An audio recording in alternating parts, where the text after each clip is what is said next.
Hi everyone, it's me, Krylios, Team Racing Productions MC and producer. And joining me today is the one and only Eleanor Holmes Norton. Welcome!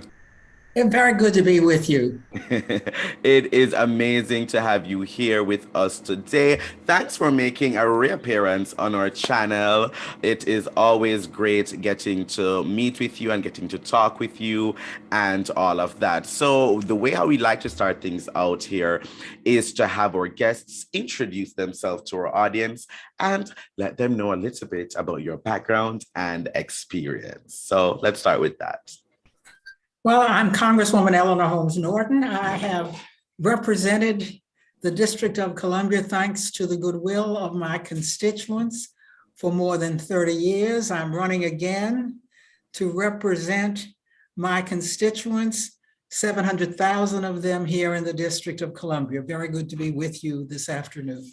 It is awesome to be with you. So the first question I'd like to ask, uh, after representing the District of Columbia for such a long time, and continuing again to run for re-election, what is something that you know now or that you've learned in your tenure that you wished you knew right at the beginning?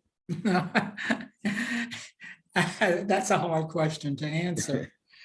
Um, frankly, I've never thought of what I know now that I wish I knew at the beginning. At the beginning, I knew nothing. Yeah. Now that I've had more than 30 years, uh, I, I suppose wish I knew at the beginning that the Republicans would become as hostile to the District of Columbia as they have. I see, I see. That's certainly one thing that would be great to know from the beginning. So, of course, with all this time and this tenure, what still gives you that drive and that passion to want to run for re-election and continue serving and representing the people of the District of Columbia in Congress? Well, I want to, indeed am running for re-election Mhm.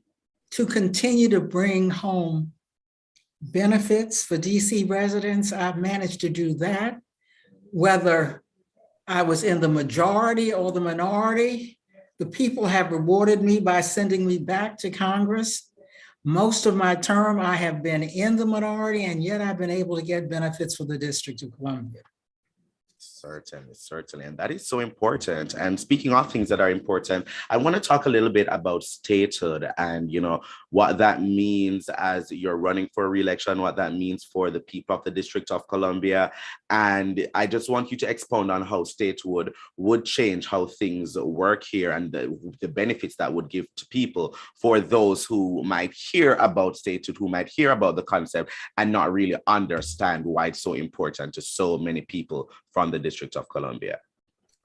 Statehood is perhaps the most important issue facing residents today. If the district were the 51st state, the Congress could no longer interfere in the business of the District of Columbia. Our neighboring states, Maryland, Virginia, don't have Congress interfering with them. We could have two senators like every other state. That's why I've tried so hard to make the district the 51st state. Very, very important. Very important. Thank you so much for that. Now, I'm sure people would like to know of course, statehood is one of them, but what other top issues, that are really concerning to you right now, or those main challenges that you would love to tackle head on or continue tackling, if re-elected? Well, I suppose top among them would be DC statehood because we've gotten so far, including a hearing in the Senate. Mhm. We're pretty close to making the district the 51st state. So that would be my top issue. But at the same time, I would continue expanding DC home rule because you can't get statehood with a snap of a finger. Mhm. So I would continue to expand DC home rule. Other top issue would be removing all of the home rule riders on the DC budget, like the rider against abortion and marijuana as well.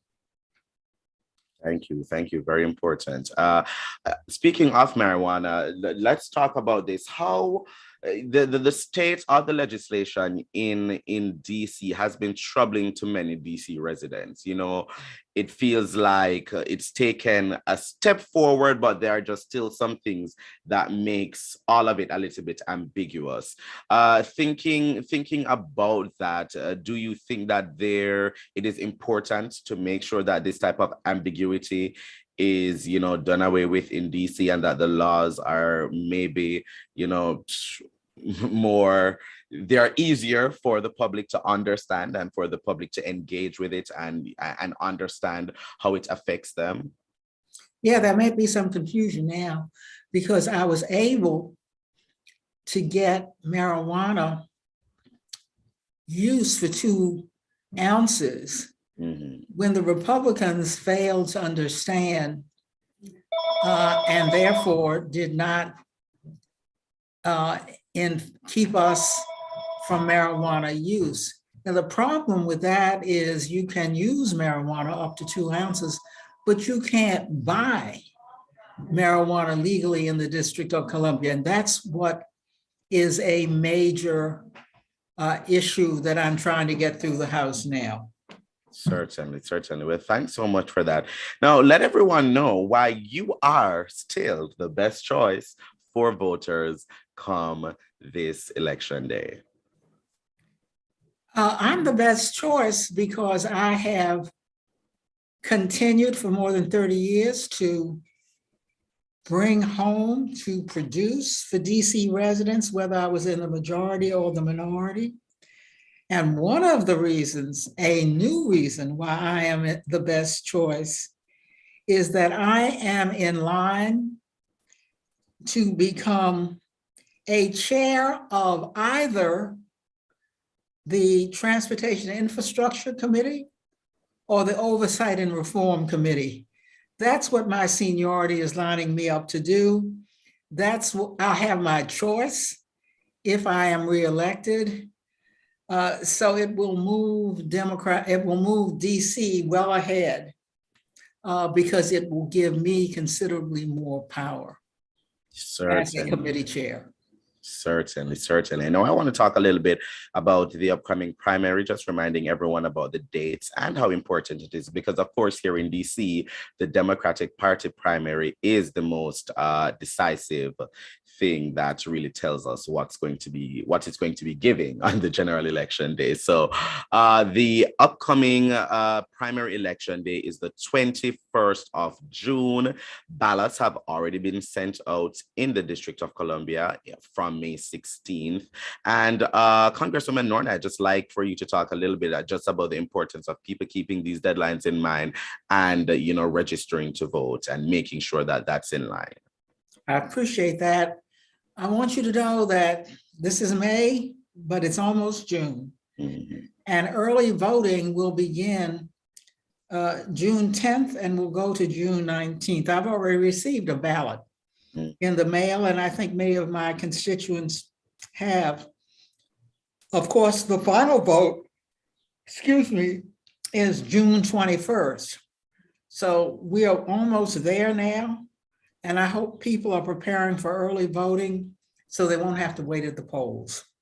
Certainly. And we want to remind everyone, if you need to check your voter registration status, pledge to vote, or register to vote, you can go to headcount.org. Once again, go to headcount.org to check your status, pledge to vote, and register to vote. Now, Congresswoman, before I let you go, how can people find out more about you, find out more about your campaign, follow you, keep up with what you're doing, or support, volunteer, and donate? Well, I hope people will remember this site to find out what I'm doing in my campaign. You should go to www.eleanor4dc.com. Let me say that again. www.eleanor4dc.com. You'll find all my releases and all of the support I've received at that campaign website. Awesome, amazing. And we're actually going to have that website link in the description right down below so that our viewers can go ahead and click on it and check that out and get all the information you need about Congresswoman Norton and the ongoing campaign. Congresswoman Norton, thank you so much for joining me today. It's always a pleasure to see you, always a pleasure to get to talk with you, and it's always a pleasure to have you here on the Team Racine YouTube channel. Best of luck on your campaign. Thanks for this wonderful opportunity you've given me to explain what I'm now doing and what I intend to do in the Congress. I very much appreciate it. Thank you so much. And to those watching, please follow Team Racine Productions at Team Racine on all forms of social media. Click around our YouTube channel and check out our other interviews, vlogs, forums, and more. And while you're there, make sure you like, comment, and subscribe. But most of all, thank you for watching. Bye, everyone.